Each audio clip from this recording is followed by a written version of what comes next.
S'il y avait une équipe dans cette terre capable de valser entre l'Olympe et les abîmes, la lumière et l'obscurité, s'il y avait une équipe capable d'être aussi imprévisible et bipolaire, c'est bien Liverpool. Liverpool parce que imaginez-vous les gars qu'il y a un an, à 24 journées de Premier League, Liverpool était solide champion d'Angleterre avec 57 points au compteur, soit 7 points de plus qu'Arsenal, éternel second. Liverpool à cette période était considéré comme le meilleur club d'Angleterre et même la meilleure équipe au monde. Et sa star, Mohamed Salah, était présenté comme favori au Ballon d'Or. Mohamed Salah qui était en train d'atomiser toutes les défenses d'Angleterre.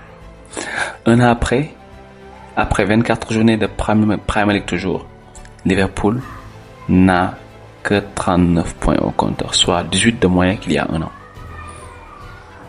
18 points de moins qu'il y a un an. Et ça star toujours, Mohamed Salah, le pharaon égyptien bientôt déchu, je pense, c'est acté, et qu'à 4 petits buts marqués en Premier League pour 5 passes décisives.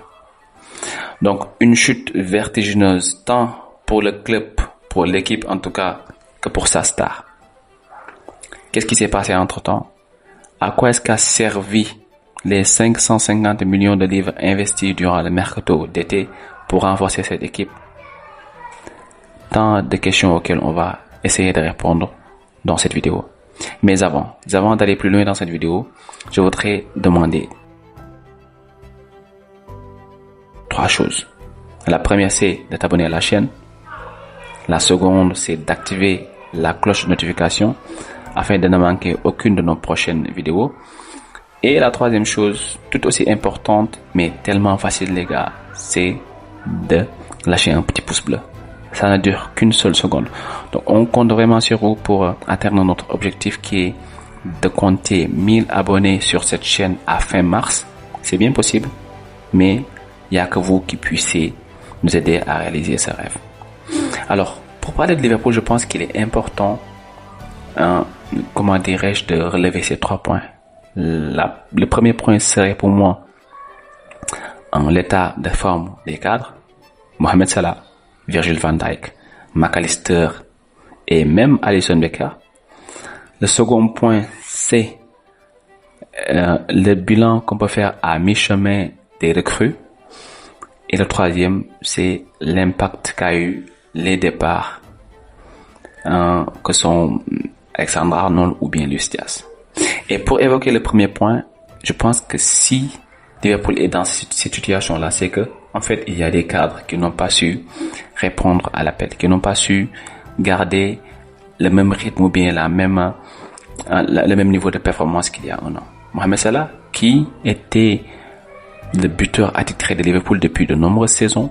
Mohamed Salah qui depuis 2 ans maintenant s'est réinventé une nouvelle façon de jouer au football. On a connu à ses débuts un Mohamed Salah très percutant, très dribbleur, un joueur chaotique pour l'adversaire. Depuis 2 ans, ce n'est plus le même Mohamed Salah. C'est un joueur qui est davantage attiré par les statistiques, par les buts et même des fois par les passes décisives. Ce n'est pas pour rien qu'il a fini meilleur buteur et meilleur passeur d'Angleterre la saison passée. Mais dans le jeu, ce n'était plus le Mohamed Salah qu'on a connu à ses débuts à Liverpool. Donc, un joueur qui n'avait plus comme arme que les statistiques. Et si toutefois ce joueur se retrouve cette saison avec moins de capacité à faire la différence devant, moins inspiré dans le dernier geste, pas aussi pesant dans le jeu, donc ça fait tâche. Et c'est exactement la situation dans laquelle se trouve le pharaon égyptien. Van Dijk, qui est un excellent défenseur, mais pas plus, qui n'est pas une légende non plus, et dire que moi, personnellement, il y a quelques années, j'ai osé comparer Virgil van Dijk à la légende de Sergio Ramos. Donc je pense que je dois toujours de plates excuses au monde du football. Pour moi, Virgil van Dijk, c'est un bon défenseur, mais c'est un défenseur qui surfe sur la dynamique de son équipe. Donc quand l'équipe marche fort, quand le collectif est bien huilé, et que ça marche lui, naturellement il tire son épingle du jeu. Mais quand ça va moins bien, ce n'est pas le capitaine ou bien le leader qui comptait pour fédérer les joueurs, pour mener une révolution. Non, ce n'est pas lui. Ça, c'est Ramos, ça, c'est les Maldini, c'est les Puyol, mais ce n'est pas Virgil van Dijk. Et c'est la raison pour laquelle moi, je pense qu'à la fin de sa carrière, Van Dijk ne sera pas considéré comme une légende du football, comme par un défenseur légendaire. En tout cas, personnellement, c'est mon avis. Je suis un fan de Liverpool, mais pour moi, Virgil van Dijk est très très loin derrière dans les débats des GOAT défenseurs du football.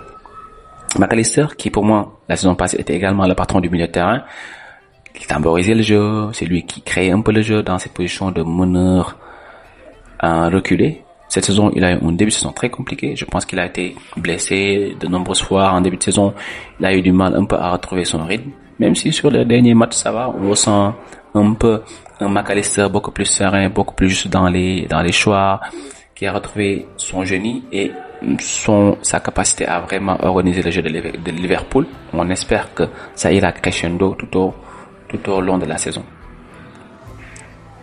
Pour moi aussi, Alisson est quand même resté dans les mêmes standards. C'est un gardien qui est toujours important pour faire des arrêts importants. Il a fait hier contre Newcastle. Donc, il a sauvé la mise pas mal de fois. Et je pense qu'il a même été à un moment du match félicité par Van Dijk parce qu'il a sorti un tir qui devait être un but. Pour parler de Cruyff, je pense qu'on aura une analyse assez mitigée entre déception et également satisfaction. Déception pour Alexander Isak, annoncé en grande pompe comme le numéro 9 attitré de Liverpool parce qu'il a sorti une saison exceptionnelle il y a un an du côté de Newcastle, deuxième meilleur buteur de Premier League derrière Mo Salah. Il faut quand même le faire. Malheureusement, au moment de rejoindre Liverpool, il a eu quelques tiraillements avec son club. Il n'a pas eu la pré-saison qu'il devait avoir. Il ne s'est pas bien préparé et je pense que ça a énormément joué dans sa capacité à enchaîner les matchs. Il s'est de nombreuses fois blessé derrière. Actuellement, il a subi une fracture du tibia, donc quasiment c'est saison terminée pour lui. Donc oui, une grande déception. Si on se rend compte que c'est lui, quand même la recrue phare, le joueur en tout cas pour qui Liverpool a payé le plus d'argent pour le faire signer, donc c'est une grande déception. C'est aussi le cas pour le jeune Leoni, défenseur italien qui a été annoncé pour un peu faire souffler cette défense pour être une alternative à Van Dijk et à Konaté au besoin, lui qui est arrivé ligament croisé fin de saison, donc sa saison a fini bien avant qu'elle ait même le temps de débuter. Florian Wirtz qui depuis pas mal de semaines est quand même assez important dans le jeu de Liverpool. Il a retrouvé sa justesse technique, il est maintenant décisif, il marque beaucoup de buts, il distille beaucoup de passes décisives, il est impactant dans le jeu de Liverpool. Ça a été une déception quand même en début de saison parce qu'on espérait qu'il allait venir et s'adapter très rapidement dans ces dispositifs, d'autant plus qu'il a tout le potentiel pour vraiment être le meneur de cette équipe. Et quand on sait la qualité des joueurs qui l'entourent également, McAllister, Szoboszlai, Gravenberch, pour moi, ça aurait dû être une formalité pour lui que de s'adapter dans ce dispositif d'Arne Slot. Mais il faut l'accorder. Il faut se le dire. Tous les joueurs n'ont pas cette même capacité à s'adapter très rapidement à leur nouveau club. Et quand on parle d'adaptation, les gars, ce qui nous ramène directement à Hugo Ekitike, le patron de Liverpool actuellement. En tout cas, le joueur le plus clutch, le joueur le plus décisif de Arne Slot, meilleur buteur en Premier League, 13 buts, je pense.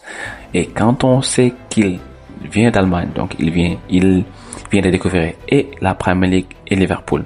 Et moi, personnellement, j'ai appréhendé sur sa capacité à vraiment épouser ou bien à s'intégrer dans ce dispositif de Arne Slot, mais il n'a pas eu besoin de temps, lui. Il est venu et il a été automatiquement ensuite important, déterminant et décisif. Donc, si Liverpool n'avait pas dans son effectif Hugo Ekitike, Liverpool serait dans de plus sales draps qu'il l'est actuellement. Donc oui, chapeau à ce joueur, à cet attaquant français, tellement pertinent dans le jeu, qui montre cette envie, qui montre cette confiance. Et hier, le doublé qu'il a mis en 2 minutes 30, les gars, contre Newcastle, c'était juste du n'importe quoi. Le deuxième but qu'il a planté, extérieur du pied, petit filet extérieur, c'est trop, c'est too much. Ça fait un bail que j'ai pas vu un joueur avec une panoplie technique et un bagage technique devant les buts aussi divers. Et ça fait du plaisir. Ça fait plaisir de voir ce genre de joueur évoluer du côté de la Marseille. Sincèrement. Mais, parce qu'il y a un mais, je pense que Liverpool n'a pas su remplacer à sa juste valeur des joueurs comme Luis Diaz. Et là, c'est là où je voudrais parler des départs. Pour moi, Luis Diaz est le joueur dont le départ a fait énormément de mal à Liverpool parce que actuellement, il n'y a aucun joueur capable de faire ce que Luis Diaz faisait il y a un an ou bien ce que Luis Diaz faisait sur les dernières saisons. Liverpool a perdu Mané il y a 3 ans. Sadio Mané, ça s'est fait ressentir. On a perdu Luis Diaz le mercato précédent et ça s'est encore fait ressentir. Donc moi, Diaz était le joueur le plus important de l'attaque de Liverpool. Déterminé, dribbleur, percutant, qui déstabilisait et effrayait les défenses adverses, qui avait une générosité dans les efforts, qui faisait des replis défensifs. C'était un joueur complet qui se donnait à fond à chaque match de championnat, qui se donnait à fond à chaque match de Ligue des Champions. Donc quand tu perds un joueur de cette trempe, un joueur de cette importance, et que derrière, les recrues qui sont signées n'ont pas le même rendement et n'ont pas le même impact dans le jeu de ton équipe, forcément, tu perds un élément essentiel.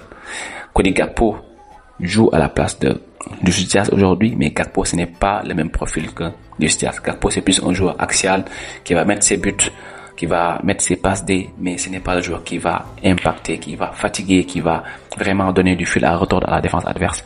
Et c'est exactement le rôle et le profil de Luis Diaz. C'est lui qui faisait et qui permettait à Salah, par exemple, de pouvoir marquer ses buts parce que c'était lui qui allait au charbon tout le temps. Alors, Salah était oublié, Salah pouvait, sur une action, faire la différence. Mais Diaz, vraiment, son départ, ça a fait énormément de mal à cette équipe de Liverpool. Les autres départs l'ont été un peu moins, même si Arnold, avec sa patte droite, ses passes D, ses buts, ses centres, même s'il avait énormément de lacunes défensives, c'était quand même un joueur assez important de Liverpool. Mais on voit la saison compliquée qu'il est en train de faire au Real de Madrid. Donc, si pour rester au Liverpool, il allait faire exactement ce qu'il est en train de faire au Real. Donc, tant mieux qu'il soit parti. Et bon, il est parti gratuitement. Il a voulu tenter une nouvelle expérience. Tant mieux pour lui. On avance sans lui. Donc, oui, voici une analyse qui mitigée entre déception et satisfaction quand même. Hugo Ekitike, patron de l'équipe. Frimpong, très bonne recrue, malheureusement blessé de nombreuses fois. Florian Wirtz qui commence à prendre ses repères dans ce dispositif et qui est en train vraiment de faire beaucoup de bien au jeu offensif de Liverpool. Ce boss-là est patron. Je pense que c'est lui le joueur le plus fiable de Liverpool.